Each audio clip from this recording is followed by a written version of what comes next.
emosi para pendukung klub kesayangan atau supporter dan bangunan stadion adalah dua hal yang tak dapat lepas dari sebuah pertandingan sepak bola. Tak jarang, stadion juga dianggap sebagai simbol kebanggaan dan rumah bagi klub serta supporter itu sendiri. Kondisi ini tercermin dari perjalanan Pasopati, julukan para pendukung klub Persis Solo dan Stadion Manahan, arena sepak bola kebanggaan warga kota Surakarta, Jawa Tengah.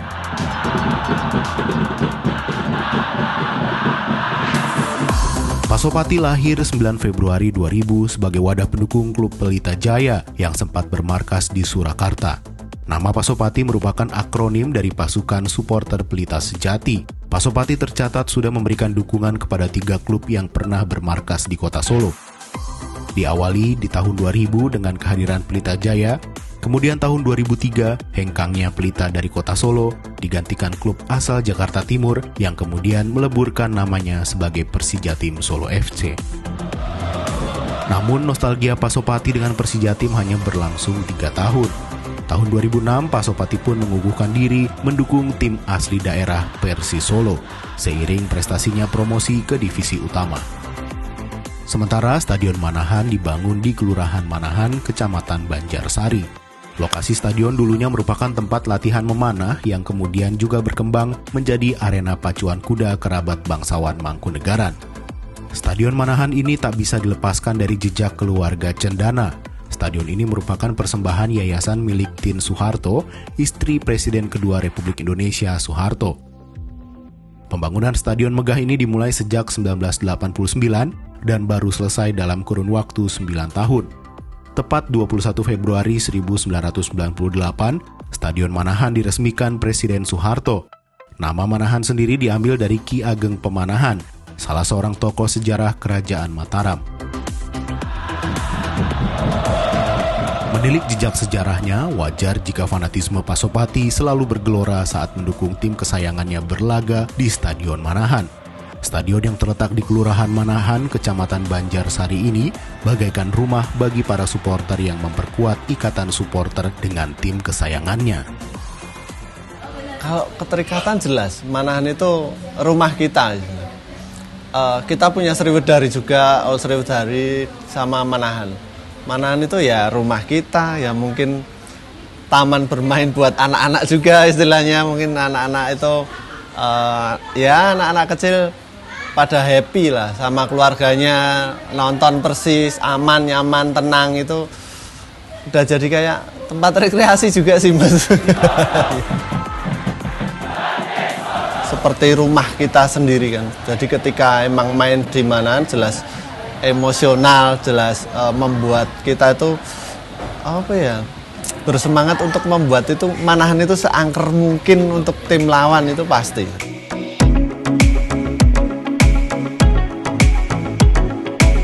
Pembenahan Manahan, rumah besar Pasopati, terus dilakukan dari tahun ke tahun. Bentuknya yang mirip dengan Stadion Gelora Bung Karno di Jakarta membuat Manahan mendapat julukan GBK Mini. Terakhir, kapasitas Stadion Manahan dikurangi dari sebelumnya 35.000 penonton menjadi 20.000 penonton. Pengurangan dilakukan karena Stadion Manahan telah mengaplikasikan sistem satu kursi satu penonton atau single seat. Renovasi stadion juga menambah tribun media dan tribun bagi kaum difabel, serta pemasangan LED besar untuk papan skor. Selain itu telah dipasang pula lampu berstandar FIFA untuk mengantisipasi pertandingan malam hari. Renovasi stadion awalnya dilakukan sebagai persiapan menggelar hajatan Piala Dunia U20 sebelum akhirnya dibatalkan FIFA akibat polemik penolakan keikutsertaan timnas Israel. Perbedaannya banyak banget sih Mas. Pertama, soal kapasitas. Kita yang biasanya bisa lebih banyak, mungkin 25, mungkin 30, sekarang cuma sekitar 22 sekian lah. Nah, itu jelas ngefek ke teman-teman juga yang sekarang harus bayar tiket, apalagi sekarang regulasi atau aturannya pun harus online lah, harus apalah. Banyak sih, plus minusnya banyak. Kita senang, kita bangga dengan Manahan yang sekarang, yang sekeren sekarang, tapi juga kita juga kehilangan beberapa mungkin momen-momen yang dulu-dulu itu Mas, kayak pedagang-pedagang asongan, pedagang tahu arem-arem itu yang khas banget Manahan itu salah satu daya tarik juga loh sebenarnya. Yang dinantikan sama teman-teman juga itu salah satu. Iya, ketika nonton di stadion tuh tahu yang cuma tahu asin itu, tapi di stadion itu terasa jauh lebih nikmat.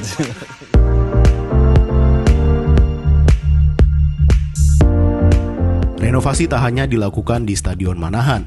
Pemerintah Kota Surakarta dan Kementerian Pekerjaan Umum dan Perumahan Rakyat atau PUPR juga merenovasi lapangan-lapangan pendukung seperti Lapangan Kota Barat, Lapangan Banyuanyar, Lapangan Sriwaru, dan stadion bersejarah di Kota Solo yakni Sriwedari. Adapun Stadion Sriwedari dibangun tahun 1932 oleh Sri Susuhunan Pakubuwono X dari Keraton Surakarta sebagai inisiatif membuat tempat kegiatan olahraga kerabat keraton dan kalangan pribumi. Pembenahan Stadion Manahan dan sejumlah lapangan pendukung lainnya di Kota Surakarta diharapkan dapat membuat atmosfer sepak bola semakin membaik. Stadion nyaman dan modern diharapkan menjadi rumah yang membuat nyaman publik penggila sepak bola di Surakarta mendukung tim kesayangannya berlaga, serta menjadi tuan rumah yang baik bagi laga-laga sepak bola bertaraf lokal, nasional maupun internasional. Itu ya mungkin kita edukasi sih, anak-anak kecil itu, terus mungkin orang-orang tua yang dulunya itu semacam alergi ke stadion, kita mulai kasih pengertian, kita edukasi kalau ini loh ke stadion itu aman, ramah, nyaman buat semuanya. Harapannya kita kan dapat selaras, dapat bersinergi dengan pemangku kepentingan yang lain. Mungkin bisa komunitas lain, mungkin bisa manajemen klub, mungkin bisa Pemkot, bisa dari keamanan, Polresta dan lain sebagainya sih Mas. Biar karena supporter ini kan dominan anak-anak muda ya. Harapannya kan juga anak muda di kota ini bisa berkembang gitu. Karena untuk kemajuan kota juga.